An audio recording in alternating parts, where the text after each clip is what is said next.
In One Piece, there are two main powers, HakI and Devil Fruits. While Devil Fruits are these weird magical fruits you eat to get powers, HakI works differently. You can't just stumble upon it or eat something to get it. Most of the time, you need proper training to unlock HakI. Of course, there are some rare cases where characters just happen to awaken it without trying, but let's be honest, that's not how it usually works. Even if someone does manage to awaken HakI by sheer luck, it doesn't mean they're instantly good at it. Without putting in the effort to practice and understand how it works, it's almost useless. That's why so many characters in One Piece dedicate so much time and energy to mastering HakI. The payoff? They become absolute powerhouses who can go toe-to-toe with the strongest in the series. It's kind of like getting a bike. You can't just hop on and expect to ride perfectly. You need to practice, fall a few times, and maybe cry a little before you really get the hang of it. HakI's no different. The characters who push through the struggle end up with skills that can completely change the game. Anyway, please press the like button and please subscribe to my channel and turn on all post notifications so you don't miss any daily uploads. Now, let's begin. First, we've got Emmett releasing Joy Boy's HakI. Emmett, who you might know as the Iron Giant, is this mysterious robot from an ancient civilization that doesn't even exist anymore. No one really knows why it was made, but we're slowly piecing it together. What's interesting is that Emmett isn't just some clunky old robot. It runs on this weird, advanced energy source that even Vegapunk was obsessed with studying. Here's the wild part. About 200 years ago, Emmett tried to attack Marijoa, but ran out of juice midway. Since then, it's just been chilling, completely dormant, on Egghead Island, that is until it heard Luffy's heartbeat and woke up. When it did, it became a crucial ally for the Straw Hats in their fight against the Five Elders. But things got so intense that Emmett had no choice but to tap into something special, Joy Boy's HakI. Hidden inside a sealed knot, this insane burst of Conqueror's HakI came out when Emmett undid it. The effect? Vice Admirals and Marines got knocked out instantly. 4 out of the 5 Elders were sent packing back to Marijoa, leaving only Saturn behind to face the chaos. Next up, we've got Roger sending Oden flying. Now, if you know anything about Kazuki Oden, you know he's a beast, probably the strongest fighter to ever come out of Wano. He was actually supposed to become Wano's ruler, but Oden wasn't about that life. He wanted adventure and finally got his chance when the Whitebeard pirates landed on Wano's shores. Oden joined Whitebeard's crew, but eventually they ran into the Roger pirates.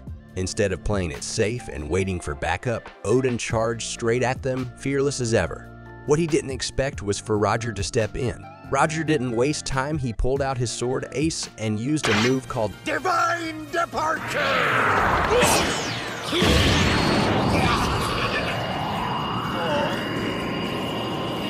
The impact was insane. Oden was sent flying hundreds of meters, completely dazed and had no idea what had just hit him. This moment really shows how terrifying Roger's HakI was. Beating someone like Oden with one attack, that's no small feat. Later, Roger even clashed with Whitebeard, coding Ace in Conqueror's HakI, and their fight was legendary. Despite being sick and not having a devil fruit, Roger managed to go toe-to-toe with Whitebeard,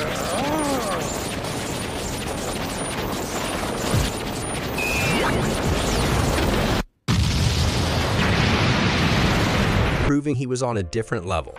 Honestly, he might just be the greatest user of Conqueror's HakI in One Piece. Let's talk about number 3 on our list, when Shanks absolutely destroyed Eustace. Kid with just one move. Shanks has always been hyped up as one of the strongest characters in One Piece, but up until the Egghead arc, we didn't really have much to back that up. That changed during his brief clash with Kid near Albath, and let me tell you, it wasn't even close. There were 2 moments in that fight that stood out. First, Shanks used Future Sight, a form of observation HakI that lets him see what's about to happen. With it, he saw Kid preparing a railgun attack. Then came the second moment Shanks unleashed Divine Departure, a single devastating strike that not only obliterated Kid's railgun, but knocked out both Kid and Killer in an instant. Kid couldn't even stand back up after that. What even is Divine Departure? Divine Departure is a powerful sword technique, but it's not something just anyone can use. To pull it off, you need to master Conqueror's HakI, also called the color of the Supreme King. But here's the thing, basic Conqueror's HakI isn't enough. You have to take it to the next level by learning Conqueror's coding, a technique where you infuse your weapon with HakI. Once mastered, this allows you to release massive blasts of energy that can overwhelm even top-tier opponents. The attack doesn't cut, it's more like a concentrated shockwave of pure HakI designed to blow enemies away. So far, only 2 people have been shown using Divine Departure: Shanks and the former Pirate King himself, Gol D. Roger. Roger was first person we saw use this move, and it was during the Wano arc and a flashback about Kazuki Oden. Curiously though, Divine Departure didn't leave any cuts or scars on Oden, emphasizing that the technique is more about raw power than slicing. Fast forward to Shanks. As a former apprentice of Roger, it's clear he learned a lot from the Pirate King, fighting style included. In One Piece chapter 1079, Shanks proved just how much he'd inherited. Shanks coated his sword, Griffon, in Conqueror's HakI and used Divine Departure. The strike wasn't just powerful, it was catastrophic.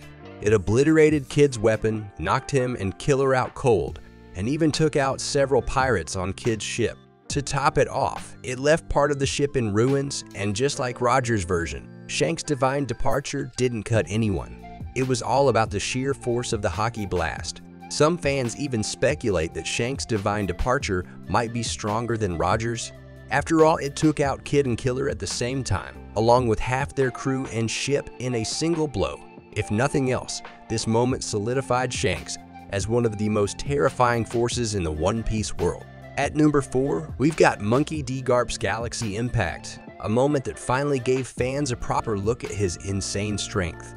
For years, people speculated about how powerful Garp really was, and during the Egghead arc, we got our answer. Garp went to Hachinoshu, the pirate island, to save Kobe from the Blackbeard pirates. And he wasn't just angry, he was furious. When Garp arrived, he wasn't there to play around. He jumped into the air, charged his fist with both Conqueror's HakI and Armament HakI, and unleashed a devastating attack called Galaxy Impact.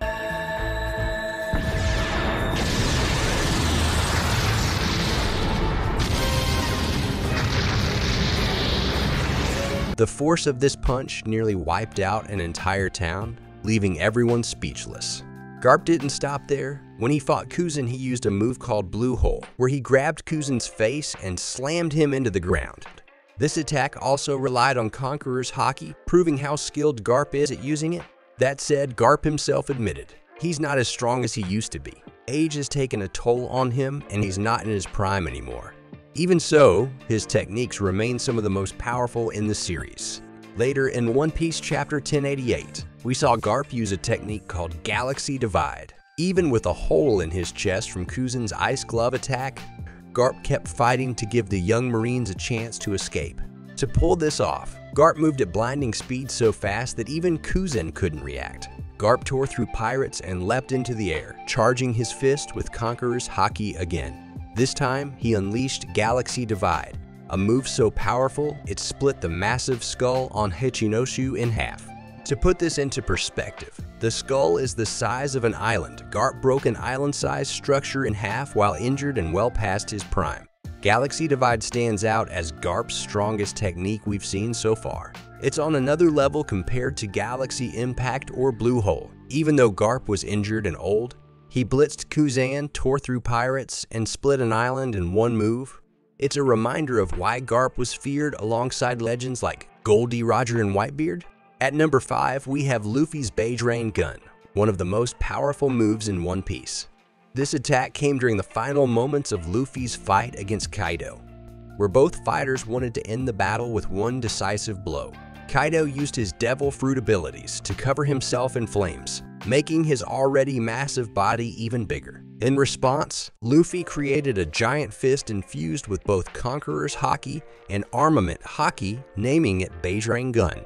This fist was so huge that it dwarfed Onigashima, the floating island where the fight took place. The clash was monumental, but Luffy's attack ultimately overpowered Kaido, securing his victory.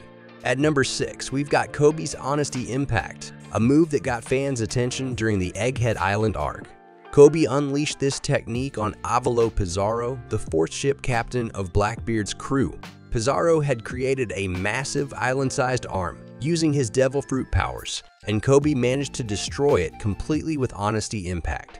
Kobe achieved this by channeling Armament HakI from a distance. creating a shockwave that shattered Pizarro's arm all the way to the shoulder. This feat is a testament to the intense training Kobe underwent with Garb, his mentor. Anyway, please tell me your thoughts in the comments below, and please subscribe to my channel and turn on all post notifications so you don't miss any daily